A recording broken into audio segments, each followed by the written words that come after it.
Anekantavad video. The nature of axioms. So we shouldn't even have to play with these words. We could just say premises, fundamental, the foundations of rational conversation. Whatever the ingredients are, those basic ingredients, the round wheels on the car kind of thing.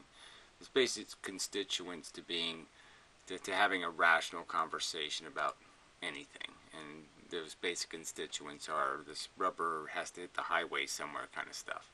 But anyway, so an axiom is supposed to be some sort of self-evident truth, or a truth that is beyond reasonable assailing. It's something that you just can't argue with it reasonably. And then you establish it as an axiom, as a truth, as a foundational fact that you don't need to, that is going to be established as a fact for the purpose of continued logical extrapolation. You will now build on that fact. So here he's using it as an example of why he rejects logic, an argument that has no axioms in it. No self-evident facts, and certainly no statements of theory that are beyond reasonable question or assailing. So here we go. Axiom. Intelligence exists and is measurable. Aren't we already in trouble? I mean, really, the nature of intelligence, you think that is something that you can even just say the word without any qualification at all? I mean, you really can't really use the word intelligence without some context. It's always in a context. Whether you're talking about intelligence like intelligence organizations, where intelligence is about information, just raw knowledge, and then other points where intelligence is about something about how you process knowledge, like how good your algorithms are, how efficient they might be. And certainly it could be stated that if I spend 10 years shooting baskets, or I spend 10 years reading science books, that I'm likely at the end of the 10 years to be qualified as more intelligent if I did the 10 years reading the books, because we've sort of associated this word intelligence with the acquisition of knowledge. Alright, but this axiom is not this is not an axiom. Measuring intelligence, again, what are you measuring? Are you measuring the capacity to process information, or the capacity, or the fact that you have acquired information? And are you measuring me based on some relative standard to how other people are performing, or are you measuring me by some absolute standard that doesn't measuring something like my vocabulary skills or my literacy, or whether I had to go to work when I was 15 or 12 or 11. Anyway, axiom. Race exists and humans are racially classifiable. So that's an axiom. So he's claiming this is a self-evident truth, okay, that's beyond reasonable dispute. I would say that, to some extent, cultural heritage exists, whether you want to call that race or not, that you have genetically, that we do have genetic histories. But race is a tricky word. Alright, axiom. IQ testing is an accurate means of assessing intelligence. So he's saying that's a self-evident truth. That we know that these are tests that are actually measuring something called whatever intelligence is again. How can we be accurately measuring something when we haven't even been able to explicitly or accurately, for even the context of your diagram, establish what kind of intelligence you're talking about? Knowledge-based, knowledge processing. Research. IQ tests are conducted on persons of a variety of races based on three axioms. Based upon the three axioms. That's research, so that's not an axiom. Okay, fine. Analysis. The results of the research reveal a noticeably, there you go, noticeably lower average IQ for persons of African ancestry. Noticeably by what, again, standards, right? Did you 2-year-old Africans, But what classification of African Americans were you analyzing? Ones who grew up in the 50s? Ones who grew up in the 90s? Oh, that's right. None of that's here, so we don't know what any of this analysis is based on, do we? No. Conclusions: persons of African heritage are less intelligent than whites and Asians. So this is how he says this is the evil of logic. He says this is axioms and logic. So this is an example of the common use of logic. And let us say that even if these statements were not as wrong as these are not axioms to start with, but let's say they were. Let's say they were true, and they were true or proven or demonstrated beyond a reasonable doubt. If this was a truth, if it was a fact, the fact that you don't like it means what? You reject logic because you don't like the fact? I mean, that's the joke of it. He's claiming this is somehow a truth. These axioms are true, right? I mean, they sort of have to be established by some standard of credibility, or they can't be what would be called by any agreeable standard axioms.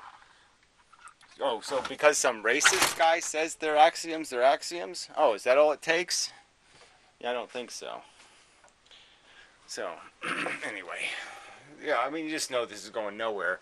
But this is right, this is the definition of propaganda, I think. Yeah. Yeah. There's liars and then there's statistics, right? Or something like that. So let's play along. Inevitably gets bogged down at this point when you're trying to explain a position that rejects logic. That's not something that goes down very well in Western civilization. Well, let's just understand. What's the alternative to logic? What's the alternative to logic? What's the alternative to logic?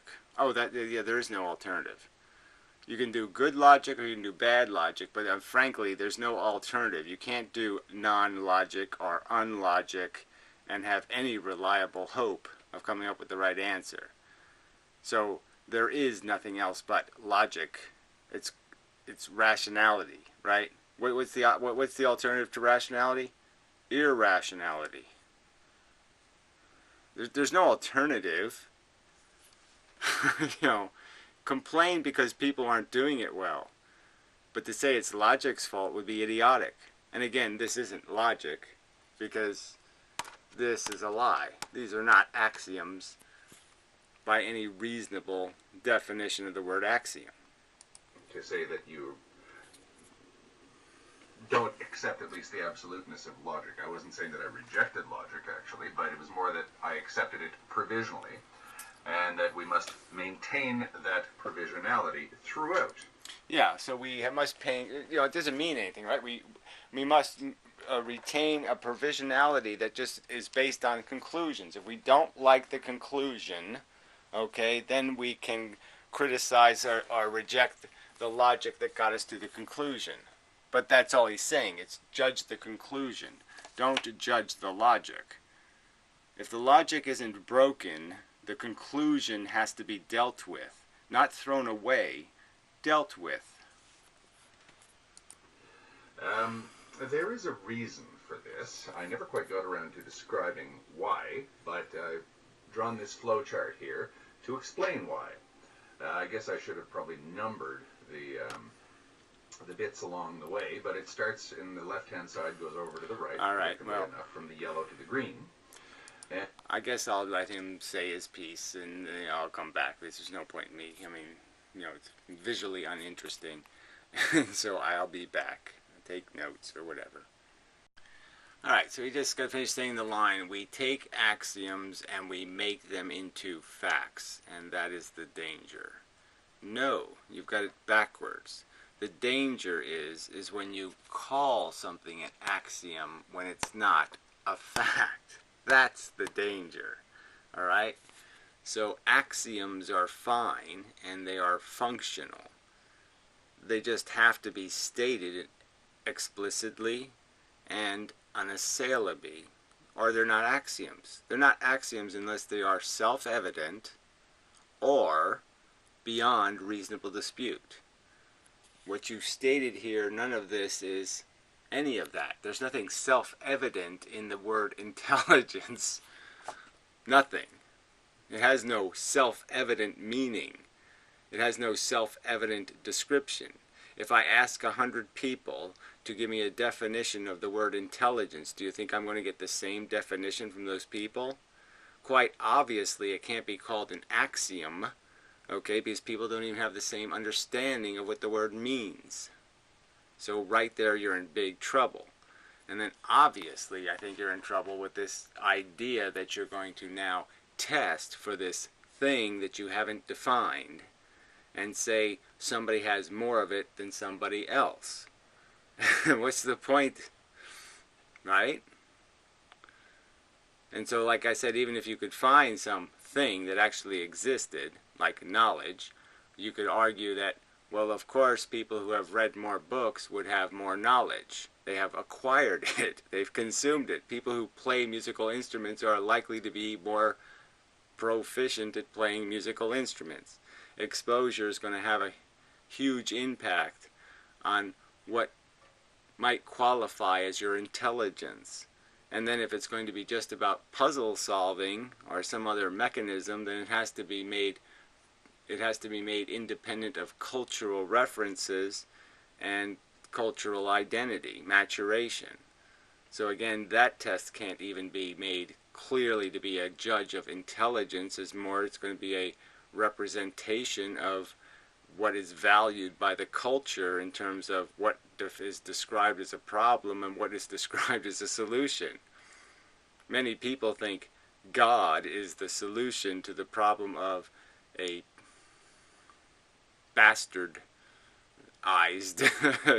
culture. It's a silly answer. Can I say they failed an intelligence test? Are wrong answers? Isn't it more about having an absence of wrong answers? You know, wouldn't that be the better measure of intelligence, is to find out how many misconceptions you don't have, how many misimpressions you don't have, misperceptions you don't have? Yeah, that might be the real measure of intelligence. So anyway, it's just kind of a, like I said, he has no respect for the idea of being boxed into something called logic and reason.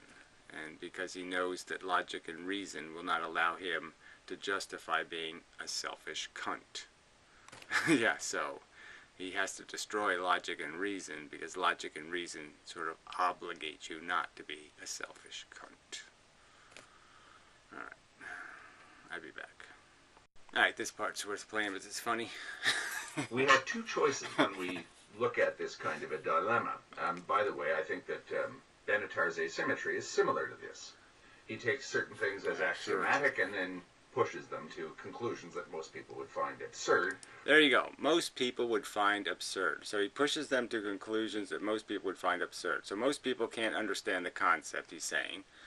Okay, the difference between something being a pure good, a positive, and a good that's made out of correcting for a negative. That conceptually most people can't grasp that. That's probably true. But again, this whole idea that most people would find absurd. So isn't it absurd right there? Isn't that a fallacy you've just used in an argument? Isn't that like one of these axioms? So fallacies are axioms, essentially. These are statements that describe circumstances when you use a certain kind of argument that it's fallacious, that it has no foundation when taken to its reasonable conclusion.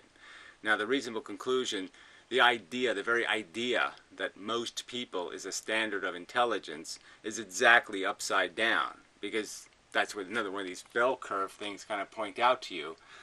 Okay, is that most people, okay, are on the negative side of exceptional. Most people aren't exceptional. Most people aren't right. Most people are wrong. Most people agree with the lowest common denominator, not the highest common denominator. Most people is a negative indicator, essentially, of right or wrong, or the right way to, you want to find out how not to do something, go take a survey and find out what most people say and do exactly the opposite, and you'll probably get it right. Because most people believe in tooth fairies. Most people are imbeciles. So, yeah, you've again, well, you have, as you deliberately do, exactly turned things upside down and misperceived, again, what these axioms are and what their purpose is. They're confining logical principles that say this is how you play a fair game with the facts. And the fair game with the facts has to be, you have to obey the rules, and you can't do that fallacy thing. Or you get somebody's going to, the referee throws a flag and says, oh, that's a fallacy. So you've been flagged. Okay. I don't know whether I should just play this. Well, I'll play a little more. But given the way that we've, as a society, generally accept axioms as facts, it's not surprising that someone has done this. I was beginning to discuss the fact that I'd argued with Marxists along this line, and Marxists, at least some kinds of Marxists, I guess you'd call them Marxist-Leninists or something like that. Or yeah, where are these people anyway? So this is another fallacy, the fallacy of straw man, the fallacy of scapegoating.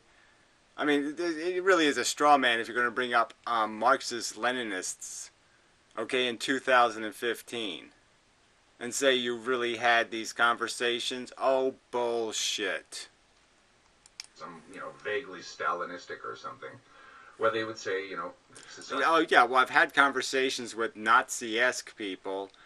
Well, wouldn't that be just like saying I've had conversations with insane lunatics, and now, because I've had conversations with insane lunatics, therefore, President Obama's a liar.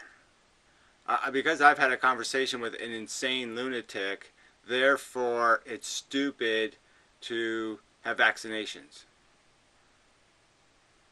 See, this is another fallacy you're committing here, where you're committing a grotesque category error, which is to say Marx is responsible for the asshole you were talking to. That somehow it's Marx's responsibility. Somehow his argument has to be, this guy gets to slander Marx's argument. You're allowed to now slander Karl Marx because somebody you're calling a Marxist, okay, farted in your face. And now that's Karl Marx farted in your face because that guy did. So that's a fallacy. You can't blame Marx for some asshole claiming to be a Marxist. Idea is divided into classes. The class struggle defines history, and the ultimate aim of history, the teleological historical necessity, is to rid human society of classes. And inevitably what you... Well, that isn't even the truth, but what is it? It really isn't. What it would really nice is to rid the human society of monarchy, of entitlement without earning. Okay, so yes, getting away from inheritance. What's the better word for it? What's the word I use all the time? Yeah, not inheritance. Oh, shit. Legacy. Yeah, legacy entitlement. Get rid of legacy entitlement, and yeah, the world will be a better place. And I think Karl Marx would have agreed with that. Yeah, it is something resembling either the Gulag or the killing fields. There you go. So, I mean, this isn't a fallacy. This isn't a violation of logic to say... I mean, there isn't even a logical connection here. He doesn't even give us a flow chart for this theory. Okay? Social justice equals gulag. Fair wage base equals gulag. Increasing the minimum wage, gulag. Ending obscene inheritance, gulag. Is there any flow chart for this fucking theory of yours? No. But you'll slander logic with your made-up argument that this is what they want to do, okay? They don't want justice, they want to make gulags. Those are three examples of this kind of... This kind of. So, I don't know, there are two examples. Benatar and Marxist gulagery. Oh yeah, you're a fair cop. I don't know, nebulous logic, where you Nebulous, yeah, nebulous. Oh yeah, workers deserve the product of their productivity. Ooh, what a horrible theory. if you're not careful when you begin at the beginning, like let's say that the yellow circle on the left-hand side is something that we all take for granted, and it's gotten to the point where we simply don't question it anymore. Yeah, well, what does that have to do with anything in this conversation? What is not being questioned anymore? You seem to be the one who's saying it's unquestionable that capitalism is the way to go. It's unquestionable. It can't be questioned because the only alternative is gulag. Isn't that what you're saying, fuckhead? Yeah, it is. Well, then by the time you get to the green, the process to go from the yellow to the green could take 10, 15, 20 years in someone's head. And they may have actually... Yeah, well, I don't think anybody but an asshole would bother with it, would they? Would anybody but a complete fucking asshole give a shit? There's just absolutely no effective way to implement any policy based on this crap because you couldn't even find the real black people because some of them are white now. And there's some white people who are really black. So I guess you'd have a real problem doing this, whatever the consequence of this theory is, you know. And it's all about what kind of percentage that makes what kind of difference. Does it really going to make a difference when you're pumping gas? I guess not. So most of the jobs people have now anyway, it wouldn't make any fucking goddamn difference. Just amazing. Change their personality or change their point of view or evolved in a certain way based upon assuming that certain things are absolute facts. Yeah, and it wouldn't, again, even if this was an absolute fact, wouldn't the counter argument could be that this is even a bigger reason to have affirmative action or affirmative policies to help yellow bust the inferiors up to a higher standard. We should spend more money on them because they need it, because they're disabled, right? So we could just call low IQ a disability. And now we'd have an excuse to spend even more money on social justice. Logically, it would be logical to do that. Because it's a disability now. To get them to go from the green back to the yellow is almost impossible in many cases, because then they will start saying you're nothing but a solipsist. I don't even understand that reasoning, right? What does solipsism have to do with this fucking race theory shit? Oh, that's right, absolutely nothing. I don't know what he's talking about now. Do you know what he's talking about? I don't think you do either. I have to admit, maybe the human race isn't as dumb as I thought, because this does have 63 views and only 2 thumbs up this time. So maybe these people are starting to get a clue that this guy is fucking crazy. If you ask me, the fundamental, I would say, error that takes place is at the yellow, where you assume that axioms are facts. Well, look, you're not supposed to assume they're facts. You're supposed to be reliable. They're supposed to be reliably sensible statements. Now, you've decided to call them something, and you haven't qualified who said this is a truth, and this is a truth, and this is a truth, or how these truths were even established as premises. And certainly it would be in any kind of conversation. If you're using this as a theory, which most logic is a theory. I mean, it leads to a theoretical conclusion. Anyone can challenge these as axioms and say that's not an axiom, that's not self-apparent. Is that the right word?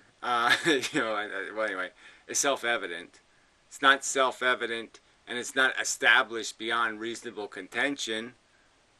Is it? Again, so 100 people are going to have the same definition of the word intelligence? Is that a truth? That it's easy to classify race?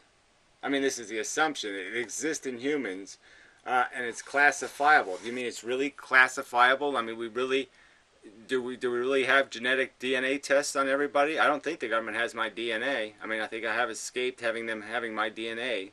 So how do you know what I am? They are not. The unfortunate corollary to failure to do that is that you get a situation like we have today concerning, say, the issues raised in this flowchart, where anyone... Yeah, again, this flowchart is just a piece of shit. Has nothing to do with axioms, facts, or logic. Nothing to do with any one of those things. Absolutely nothing. It has nothing to do with this conversation. It certainly doesn't explain what your alternative theory of knowledge is. So you are saying logic is suspect, therefore we should make it up. Oh, that's right. Let's just put a fable in its place then. So whatever thing we don't like, we'll just take that out and say Red Riding Hood says, Goldilocks says, Buddha says. Yeah, right. I get you. Oh, pathetic. All right, I'll be back. There's no point. There's no point. Wow, he really does have this all backwards. So, and he's just saying, he's contradicting himself in this whole conversation. So he says things like, you can't do this, and he got too much heat, and it's forbidden. Here he is showing it, and he's saying it's forbidden. This is forbidden knowledge. Obviously, it's a conversation. It's not going to win you a lot of friends, okay, in the sense that you're going to play some game saying, we the elitists, because that's how it's going to sound. Yeah, and so if you don't have the goods, this is really kind of a lame theory, right? So I mean, I'm just saying it's not exactly like proven. Yeah, it's not like the theory of evolution, right? This looks like Buddhism to me. Okay, this looks like a bunch of little cliches thrown together. Okay, this looks like something Nietzsche would put together, right? A bunch of just little bullshittyisms, and strung together as if it's a logical argument. So this is more Nietzsche than logic. Okay, and so now he's again, and so he ends here just saying again this axiom thing. These are just axioms, not facts. So again, he just doesn't understand what an axiom is supposed to be. The axioms, you call something an axiom when it is a fact that has been established, when it is a fact you agree on. Yeah, that's how it works. When intelligence is defined by 100 people somewhat similarly. Oh, fuck. This is an axiom. By the time you get to the green and you conclude this, you say, okay, persons of African heritage are less intelligent than whites and Asians. You can then, with a certain degree of, what would I call it, confidence or a certain lack of disorientation, go back to the yellow part. Without actually getting into that frustrating sense of disorientation and neo-solipsism, I guess. Oh, I don't know what that is. I don't know this. This is so idiotic, this solipsism thing again. What does this have to do with anything? If I wrote a flow chart here and I said evolution is the origin of the human species, okay, and then I pointed out that humans were at a point in history genetically related to, they have an ancestor who was a fish. I have these little facts put in here about what we are. I put in a fact about the attrition rate in nature, that for every mature reproductive adult, nature kills an average of 1,500 children. So to have one child reach maturation in the natural world, one child of sentience, one child mammal, 1,500 are killed or something, whatever the number would be. So I mean, I could put all these facts together and then have a little green and a little conclusion here saying this is all fucking suck. This is a suck game invented by an ignorant molecule. Now, how do you go back and undo it? Oh, yeah, that's right, you can't. Haha. Yeah, but this crap, yeah, okay, so isn't this like the ultimate straw man? Find the stupidest argument, one of the stupidest arguments somebody could make as a scientific theory, and disprove it. That's the nature of straw men, right? You create an opponent that has no muscles, all right? No eyeballs, no brain, no sense mechanisms, no capacity to fight back, and you beat the crap out of it. Wow, aren't you a hero? Where your system has been... That's really riding the tiger. Yeah, you took on the straw man. Wow, you're really tough. Flexible enough from the beginning that you can revisit girly from man. the green all the way back to the yellow relatively easily. Yeah, yellow. That's where you're going. Yeah, that's your color, buddy. this is not to say that axioms are not to be used, but we've got to remember what axioms are. No, we don't. Everybody who's going to have a rational conversation is just going to establish, look, for the sake of this conversation, you can't, when you start losing the argument, say shit like, the magic unicorn did it. That's how it happened. Yeah, you can't just invent absolute crap, okay? Like, you know, OJ was in Florida when his wife's head was cut off, okay? That's OJ's brother was in his house or something. You can't just make up shit.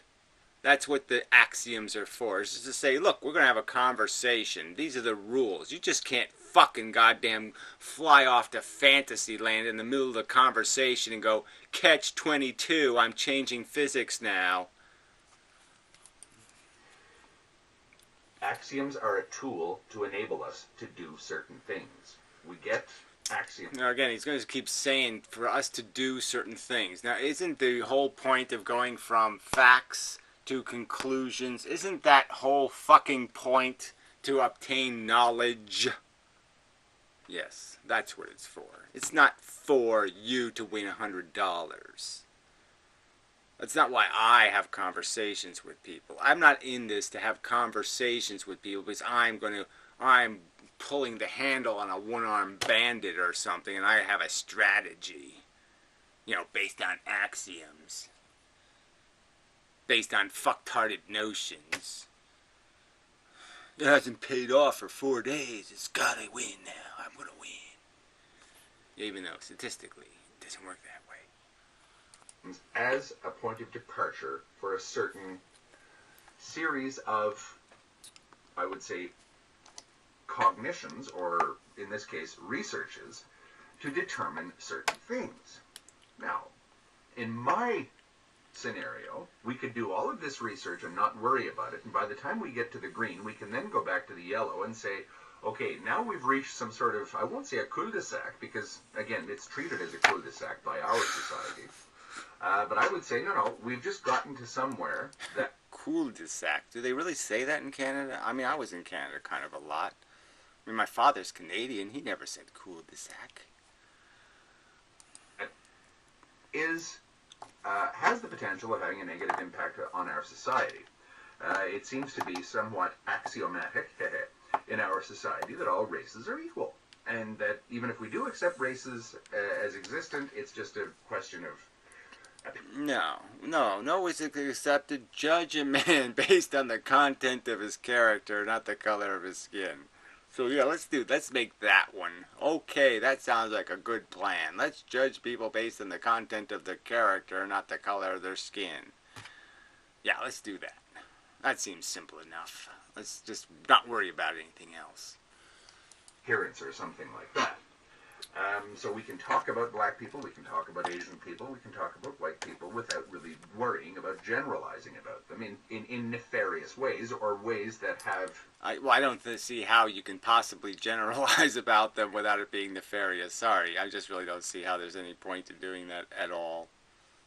I really don't. I've spent zero part of my life even contemplating my ancestry.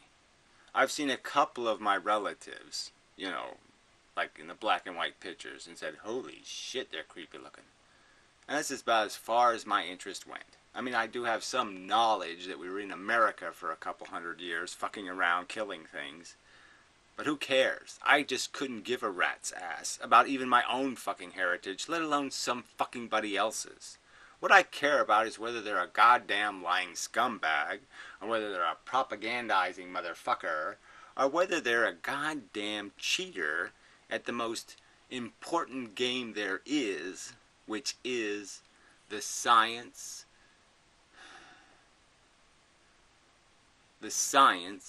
of philosophy. Invidious. I mean, the discovery of truth. Yeah. Can they do that honestly? Implications. Because again, if you get to green, you don't like what you see, you can then go back to yellow. It's not as though you've actually... Again, how do you do that with axioms that actually have integrity? The axioms Benatar gave you, you can't go back and undo them. It's just impossible. Preventing harm is good. Preventing cupcake eating isn't bad. It's just the truth. And the fact of it is displayed on Mars right now. We're not upset because they're not looking at rainbows while eating cupcakes on Mars. There's nobody on Mars eating cupcakes, watching rainbows. Nobody's doing that, and we're not at all upset. We don't have any impression of the badness of that.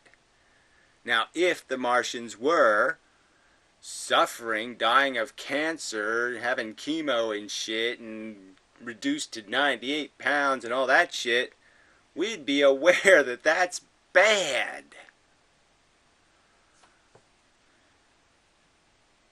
Case proven. How are you going to undo that? Oh, that's right. You're not going to undo that. Because it's a fucking goddamn fact. Boxed yourself in, which in my opinion... Boxed in by, yes, you lost the argument. Don't get boxed in by losing arguments. Just cheat your fucking way out. Yeah, fuck. God, you people suck.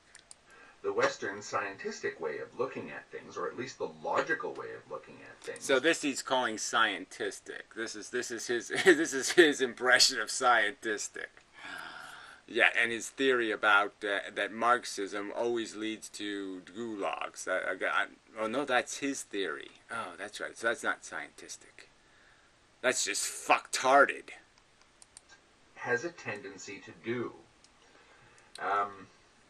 This type of thinking, when you always remind yourself each and every step along the way, maybe, axiomatically yes, but axioms are not facts.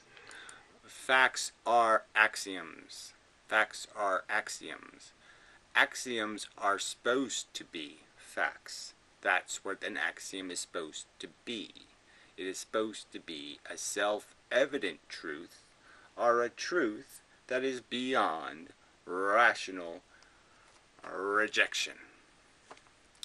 You are much less likely to get stuck the way that, say, this particular issue, i.e.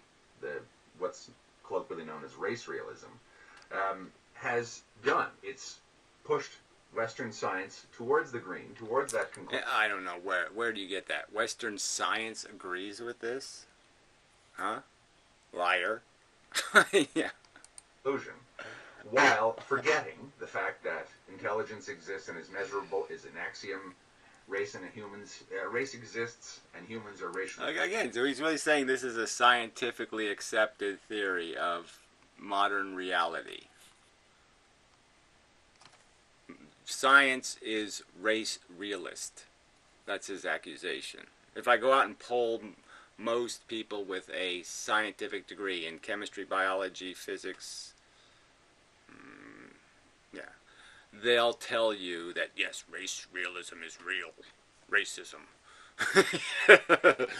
Classifiable, that too is an axiom, and that IQ testing is an accurate means of assessing intelligence. Those are just axioms.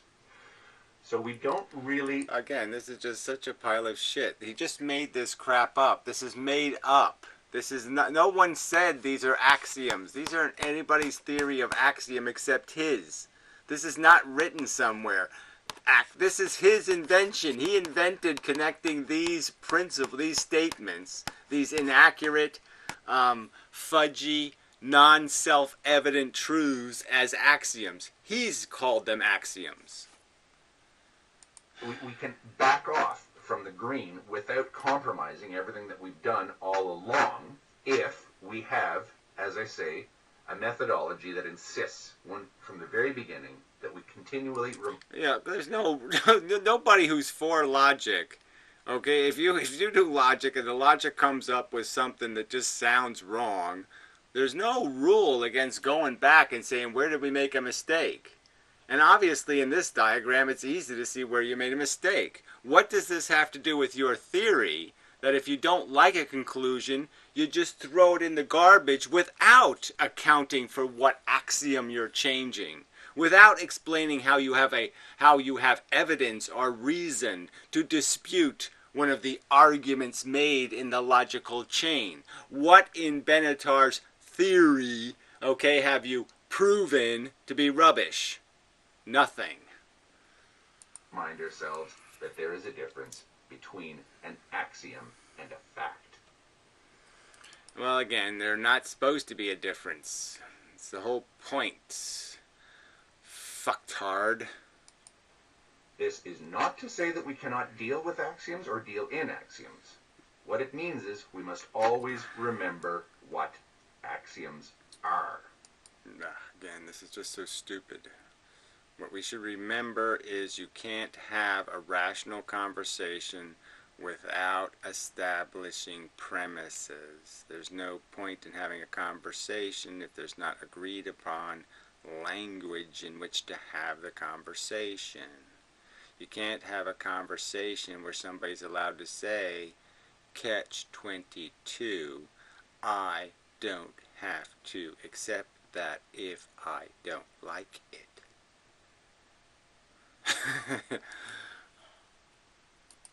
I hope this clarifies what we discussed. We didn't discuss shit, actually. You people did this. If that's the definition of a discussion, you got another one of your axioms wrong. You got another one of your category. That's a category error. What took place in that room between you fucktards wasn't even close to something called a discussion. There's no way it could fall into the category discussion. It was just facial farting and shit. It was babble and mush and shit and crap and nonsense. Something that is those things can't be a discussion. That's an axiom. Okay. So, there, I'm done. Till next time and such. Oh, we're not going to have any smile. Let's see if he does something smiley here at the end. No smiley. Oh. No. Till next time.